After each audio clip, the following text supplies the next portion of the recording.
Something huge is happening in African finance. A massive deal is literally redrawing the financial map of the continent. We're talking about one of the largest cross-border banking acquisitions in its history, and it signals a brand new era of consolidation and really a massive vote of confidence in Africa's economic future.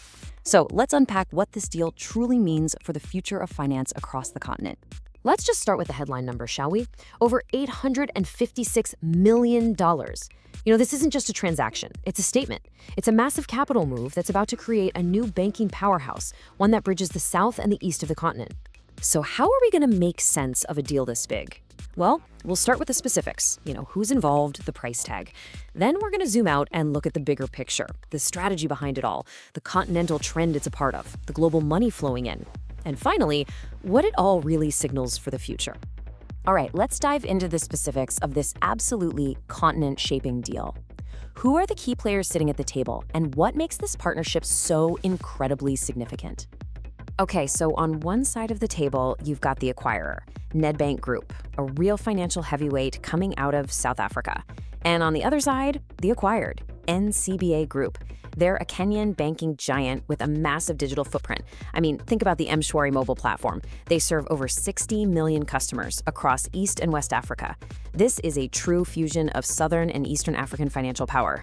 So when the dust settles, what does the new ownership structure look like? Well, Nedbank is taking a commanding 66% majority stake. But, and this is really crucial, the other 34% of NCBA is going to stay publicly listed on the Nairobi Securities Exchange. And that move is smart because it keeps a piece of the company in public hands, which maintains liquidity and a local stake in its future. The mechanics of the deal, how it's actually put together, are just as important as that huge price tag. While it's valued at about $856.5 million, you've got to look at the payment structure. Only 20% is in cold hard cash.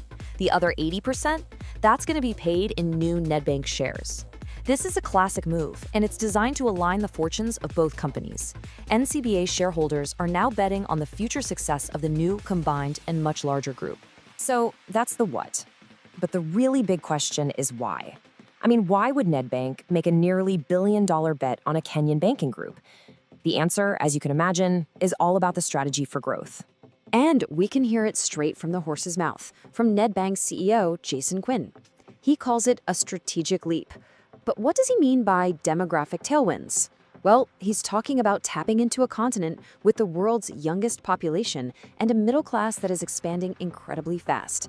These are the people who are going to be opening their first bank accounts, taking out loans, and buying homes for decades to come.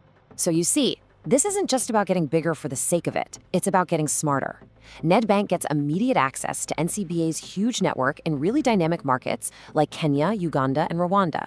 It lets them supercharge their digital and retail banking, and maybe most importantly, it positions them to compete head-on with other major African banks who are all pursuing that same pan-continental dream. And that right there brings us to the next level of this whole story. This deal, it's not happening in a vacuum. It's actually the biggest, most prominent example of a much larger trend that's sweeping across the continent, the consolidation of Africa's banking sector. So what is financial consolidation? Well, to put it simply, it's just when banks merge or buy each other out. The end result is a market with fewer but much larger and way more powerful banking groups. You can think of it as a strategic shift from having lots of small, local players to just a handful of regional giants. The logical question, of course, is why now? What are the forces that are pushing all these banks together, especially as we're looking ahead to 2026? Well, there are really 4 key drivers pushing this whole trend forward.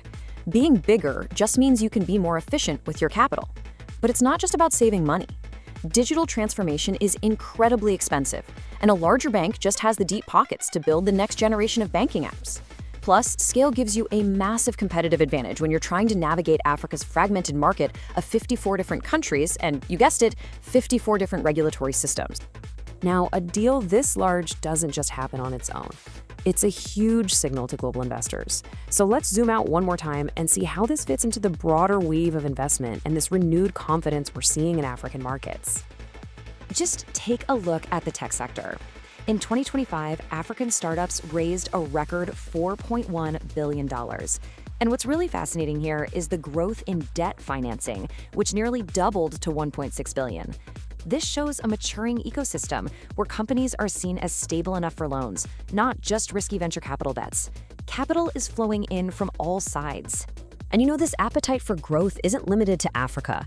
To get the global context, just look at Ukraine. Even in a country facing immense challenges, a recent corporate bond was oversubscribed by billions. This signals a global hunger for yield, and investors are increasingly seeing Africa as a stable, high-potential place to put their capital, far from the volatility we see in other regions. Okay, so we've looked at the deal, the strategy, the context. Let's bring it all together and boil it down to the 3 crucial takeaways you should remember from this landmark transaction. First, this is a region-building transaction. It's creating a financial superhighway between Southern and East Africa, and that fosters deeper economic integration. Second, it signals a powerful institutional confidence. A deal this size is a massive long-term bet on the continent's potential. And third, this is likely just the beginning. A move this big will almost certainly spark even more mergers and acquisitions as competitors race to keep up. So as Africa's financial map is being redrawn, literally in real time by these new giants, the question isn't if another major move will happen, it's who will be next and when.